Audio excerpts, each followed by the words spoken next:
Olá pessoal, tudo bem? Dando continuidade ao estudo dos campos elétricos, hoje nós vamos fazer alguns probleminhas do princípio de superposição aplicado a distribuições contínuas de cargas, né? Nós vimos na aula passada uma aplicação simples de um bastãozinho carregado continuamente e vimos que para resolver um problema de distribuição contínua, nós temos que simplesmente usar um conjunto de regrinhas como essas que estão aqui, que nós vimos na última aula. Basicamente, a ideia é pegar a distribuição contínua e dividir essa distribuição em pequenos pedacinhos de carga dQ e usar essa fórmula aqui, que é a fórmula do campo elétrico de uma carga pontual, e calcular a contribuição de todos esses pedacinhos infinitesimais de carga. Essa contribuição, ao somar toda essa contribuição, nós, no fundo, estaremos aplicando o princípio de superposição. Ou seja, ao resolver essa integral aqui, nós estaremos aplicando o princípio de superposição para o campo elétrico. Ok? Bem, vamos ver como a gente faz o cálculo para uma distribuição de cargas que é uma barra, um arco de circunferência, uma barra curva, que tem uma carga total menos Q. Okay? Essa é uma barra dielétrica que está centrada no ponto P e submetida a um ângulo de 120 graus. A carga menos Q está distribuída uniformemente ao longo dessa barra e no ponto P ela vai criar um certo campo, um campo elétrico. Então, o nosso objetivo aqui é calcular o campo elétrico no ponto P. Ok? Bem, o campo elétrico no ponto P, se nós tomarmos um elemento infinitesimal desse arco de circunferência, ele vai ter uma cargazinha infinitesimal. Então, no ponto P, ele vai criar um campo infinitesimal dE apontado para a carga, né? Porque essa é uma distribuição de cargas negativas. Ok? Agora, dada a simetria dessa distribuição de cargas, sempre que nós tivermos um elemento simétrico a esse aqui, por exemplo, esse elemento aqui, nós vamos ter um campo elétrico apontado na direção do primeiro elemento, cujo módulo é idêntico ao campo elétrico apontado para o segundo elemento dessa distribuição de cargas. Isso faz com que a projeção do vetor na direção do eixo dos y para o primeiro elemento seja cancelado exatamente pelo segundo elemento simétrico ao primeiro.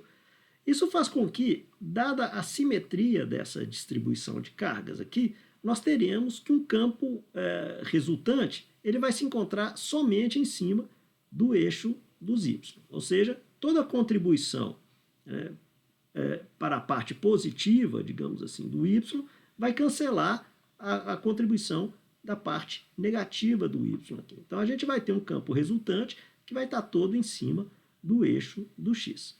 Ok? Então, esse campo resultante ele é dado por essa expressão aqui. Né? Então, o elemento infinitesimal ele vai proporcionar um campo que é dado pelo dE infinitesimal cosseno desse ângulo θ aqui. Ok? Agora, esse campo infinitesimal dE, ele é um campo produzido por uma carga pontual. Então, ele é dado por essa forma aqui, ó, 1,4πε0 dq r ao quadrado. E nesse problema em particular, a distância de todos os elementos infinitesimais da nossa distribuição, ela é sempre a mesma para o ponto P. Então, esse Rzinho aqui ele vai ser sempre uma constante. E nós temos aqui a projeção dada pelo cosseno θ na direção do eixo dos x. Ok? Bom, como é uma distribuição contínua de cargas, nós vamos precisar de uma certa densidade de cargas para que a gente possa achar qual é o nosso elemento de cargas. Ok? Então, nós temos uma densidade, no caso é uma densidade linear, porque essa aqui é uma distribuição linear de cargas, e ela então tem que ser multiplicada por um comprimento, que é o comprimento desse arquinho infinitesimal aqui. Né? Lá da geometria, a gente lembra que um arco infinitesimal dr, ele está submetido a um ângulo infinitesimal dθ a partir dessa relação aqui, ó, r dθ. Ok? Então, juntando então todas essas considerações numa só equação, eu tenho que o meu campo elétrico infinitesimal ele vai ser dado por essa expressão aqui, sendo que agora a única coisa que varia nessa expressão é o meu ângulo θ, ok? Com isso a gente consegue montar a equação, né? A equação para o campo Ex. Então, se eu integro o campo Ex, eu vou ter que eu tenho então só que resolver essa integração aqui, tendo o θ como minha variável de integração. Isso aqui é uma integralzinha muito simples. Eu passei para vocês, há alguns dias eu passei para vocês uma tabela de integrais, vocês encontram então lá uma integral, a primitiva dessa integral, que resolvida, né, me dá essa solução aqui. Então, o campo elétrico na direção x, ele vai ser escrito por 1,73 lambda, 4 ε0, r, e aqui ele está sendo escrito em termos da densidade, mas nós podemos escrever em termos da carga total desse arco de circunferência, né, simplesmente usando a relação que existe entre a densidade e o comprimento total desse arco aqui. Então, fazendo essa continha, nós temos que o campo elétrico na direção x, ele somente existe na direção x, ele é dado por essa expressão aqui, ok? Aqui, pessoal, tem um errinho aqui. Na verdade, o E ele está na direção de mais I, e não é menos I, ok? Então, aqui tem um errinho. Bom, se esse arco ele fosse fechado, né, o que aconteceria? Né? Se você tomasse uma contribuição em um ponto desse arco, ele seria uma circunferência. Se você tomasse uma contribuição em uma circunferência, ele teria um cancelamento pelo elemento simétrico a ela. Então, se esse arco fosse fechado, não é muito difícil da gente ver que o campo elétrico no interior, no centro desse arco de cargas, seria igual a zero. Ok? Bem, uma outra aplicação que a gente vai estudar aqui é para um arco de cargas, um anel de cargas, mas agora fazendo o cálculo não no centro, porque a gente sabe que aqui no centro o campo elétrico é igual a zero, mas num ponto sobre o eixo desse anel de cargas aqui. Então, esse anel de cargas ele é posicionado no plano YZ, de maneira que o eixo do X ele passa pelo centro do anel e é perpendicular a ele. O que eu quero fazer é calcular qual é o campo elétrico num determinado ponto P aqui, que está a uma distância x da minha origem, ok? Bem, da mesma forma, né, como a gente fez nos dois exemplos anteriores, o que eu preciso fazer é pegar um elementozinho infinitesimal dq, né, e calcular qual que é a contribuição desse elemento infinitesimal no ponto P. Aqui eu tenho aqui, ok? Bom, a gente percebe, já da semelhança com o problema anterior, que o que vai resultar quando nós somarmos as contribuições de todos os pedacinhos de carga desse anel de carga é que a única coisa que vai restar nesse vetor vão ser as componentes ao longo do eixo do x. Né? Por quê? Esse vetor, né, fazendo um ângulo alfa com o eixo do x, ele vai ter uma componente perpendicular ao eixo do x. Mas se tomarmos um elemento simétrico dessa distribuição, nós vamos ver que tudo aquilo que estiver fora do eixo do x vai se cancelar. Então, o resultante é simplesmente algo, né, em cima do eixo do x. Então, a semelhança com o que nós fizemos no exemplo anterior, ela é muito grande em termos de cálculos, ok? Bom, o próximo passo agora é achar qual que é o meu elemento de carga dq. Né? Bem, da mesma forma que nós fizemos anteriormente, nós temos um comprimento e esse comprimento tem que ser multiplicado por uma densidade linear de cargas aqui, ok? Então, né, é muito semelhante ao que nós fizemos anteriormente, nós temos um arco de comprimento ds, de maneira que o meu elemento dq vai ser simplesmente q 2πε0 dθ. Observem que aqui O único elemento que varia ao fazer a soma de todos os elementos infinitesimais da minha distribuição, o único elemento que varia é o meu θ. E no final das contas, esse θ vai ser a nossa variável de integração. Quando formos calcular a contribuição de todos os elementos infinitesimais, a única coisa que nós vamos fazer variar vai ser o θ. Ok? Bem, nós temos que esse elemento de carga dq, ele está a uma distância r pequeno, do ponto P em questão. Mas esse r está relacionado a outras duas variáveis do problema, que são o raio do meu anel de cargas e a distância da origem até o ponto onde nós estamos calculando o campo. A relação é dada por isso aqui, ok? R é igual a raiz quadrada de x2 mais R2. E nós temos também uma relação entre esse ângulo alfa, né, e os parâmetros x e r, né, que é essa distância x e o r. Então, montando tudo, nós temos que o nosso elemento infinitesimal de campo é dado por essa expressão aqui, sendo que aqui dentro, no dq, nós vamos ter um dθ, que vai ser a nossa variável de integração. Ok? Então, montando agora a integral, nós temos simplesmente que resolver essa integral aqui. Lembrando que quando a gente tem uma integral desse tipo aqui, nós temos que colocar tudo em termos da variável de integração. No nosso caso aqui, a variável de integração é o que vai varrer todo esse anel desde um ângulo 0 até o ângulo 2π, né? Então, que são os nossos limites de integração, e a variável de integração está aqui dentro do meu dq. Então, colocando tudo de uma maneira em termos do dq, né, eu tenho uma integração relativamente simples, né? Porque tudo que sai do sinal de integração é não variável, né? Então, a única coisa que vai variar ao varrer todo o meu anel de cargas vai ser o θ. Então, resolvendo essa expressão, eu tenho que o campo elétrico, sendo o anel de cargas positivo, ele vai ter essa expressão apontada na direção do I unitário, ok? Do X aqui, ok? Tem aqui, pessoal, eu esqueci aqui, faltou aqui a unidade de campo, né? Que é sempre Newton por Coulomb, ok? Bom, eu posso agora estudar um limite no qual o X ele é muito maior do que o R, ou seja, esse ponto P ele está muito afastado desse anel de cargas. Então, o que é que a gente poderia esperar num limite como esse? Quer dizer, você tem um anel de cargas que está lá muito longe, então, para o ponto P, esse anel de cargas ele é visto como uma carga pontual. E, de fato, nessa aproximação, o campo elétrico, veja, sobre o eixo do anel, né? Não é nenhum ponto fora do eixo do anel. Sobre o eixo do anel, ele se comporta como o campo elétrico de uma carga pontual.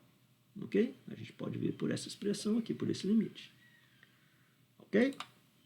Bom, uma outra aplicação interessante é a distribuição contínua de cargas agora de um disco de cargas, né? Bom, nós vimos no exemplo anterior como que eu faço para calcular. Só voltando um minutinho aqui, só para uma observaçãozinha aqui. Nós vimos, quando a gente fez o cálculo do aro de cargas, né, do anel de cargas, que quando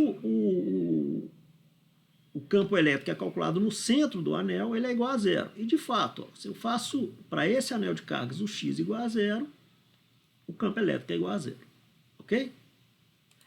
Bem, então, agora vamos passar o cálculo de um disco de cargas. Então, eu tenho um disco de cargas de raio R grandão, né, e ele tem uma carga mais Q, uma carga total mais Q. Esse cálculo, né, ele pode ser feito usando os resultados que a gente já obteve para o anel de cargas. Então, nós sabemos que um anel de cargas, representado aqui por essa figurinha vermelha, ele vai proporcionar um campo DE no ponto P. Né? Isso aí nós já fizemos o cálculo agora há pouco. Né? O que nós temos que fazer, então, é somar sobre todas as contribuições de todos os anéis de cargas que formam esse disco, desde o raio zero até o raio R maiúsculo aqui. Ok? Então, como nós estamos lidando aqui com uma distribuição superficial de cargas, nós agora precisamos de uma densidade superficial de cargas. Né? E lembrando que a densidade superficial de cargas, ela é sempre um coulomb dividido por metro quadrado. Então, para que a gente possa obter o nosso elemento infinitesimal de cargas, nós temos que multiplicar essa densidade superficial de cargas por uma superfície, ok? Por alguma coisa que tenha unidade de metro quadrado. O que é, então, essa nossa superfície? Ela seria esse anelzinho de cargas que tenha uma espessura dr. Então, se a gente observar bem aqui, eu tenho que 2πr é o valor da circunferência desse anel de cargas, e dr é uma espessura. Então, na verdade, o 2πr dr é o valor, é uma superfície, né? Então, multiplicado pelo sigma, que é uma densidade superficial de cargas, isso me dá uma carga infinitesimal daqui. Ok? Então, fazendo uso dessa carga infinitesimal no campo infinitesimal, eu tenho então essa expressão aqui, né, que lembra muito, né, o campo de um anel de cargas. Né? Só para relembrar, esse campo aqui é o campo de um anel de cargas, que a gente calculou agora há pouco, né? Sendo que isso aqui é o campo de um anel de cargas, que ao invés de ter uma carga Q grandão, tem uma carga dQ infinitesimal. Né? O que eu tenho que fazer agora é integrar sobre todas as contribuições de todos os anéis de carga para poder, então, calcular a resultante do campo no ponto P. Ok? Então, a montagem dessa integral, ela também não é muito complicada. Né? A gente tem as primitivas dessas integrais aqui, ou dessa integral aqui, dessa integral aqui, naquela tabelinha de integrais que eu passei para vocês. E o importante de observar aqui é que o campo resultante ele vem do fato de que nós somamos a contribuição de todos os anéis de carga, desde os anéis de raio 0 até o anel de raio R, ou seja, varremos todo o disco de cargas. Ok? Então, ao fazer essa integração, nós chegamos nessa expressão para o campo elétrico no ponto P. Ok? Como ele está carregado positivamente, aqui nós temos que ele está apontado na direção do vetor I. Ok? Bom, agora que nós sabemos, nós podemos, qual é o campo elétrico desse disco, nós podemos fazer o estudo de alguns limites. Então, o primeiro limite que eu gostaria de estudar é quando o x é muito maior do que r. Então, se eu tenho, né, essa aqui é a minha distância x, se o x é muito maior do que r, eu estou com um ponto P muito longe do disco de cargas. Né? Então, de forma semelhante ao que a gente viu para o anel de cargas, visto lá do infinito, esse anel, esse disco de cargas, ele vai se comportar como uma carga pontual. E, de fato, o campo elétrico nesse limite aqui, ele se comporta como o campo de uma carga pontual. Ok?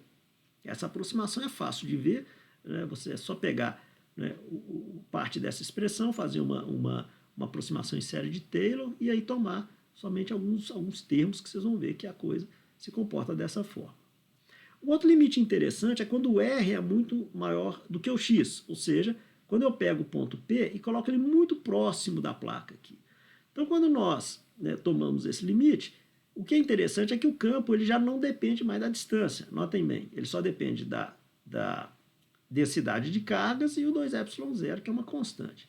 Né? Ou seja, as linhas de campo dessa distribuição, elas são todas perpendiculares nessa região aqui. Quando a gente estudar a lei de Gauss, a gente vai ver que esse aqui é o campo de uma placa infinita. Então, essas aproximações elas nos mostram que o disco ele se comporta como uma carga pontual, lá no infinito, ou então se comporta como uma placa infinita, né, quando eu estou muito próximo dela. Ok? Bom, pessoal, então acho que por hoje está legal. Né? Na próxima aula a gente vai fazer mais alguns probleminhas sobre campo elétrico. E lembrem-se sempre de estudar, de não deixar acumular e tentar fazer o máximo possível de exercícios. Ok? Então é isso, pessoal. Até mais.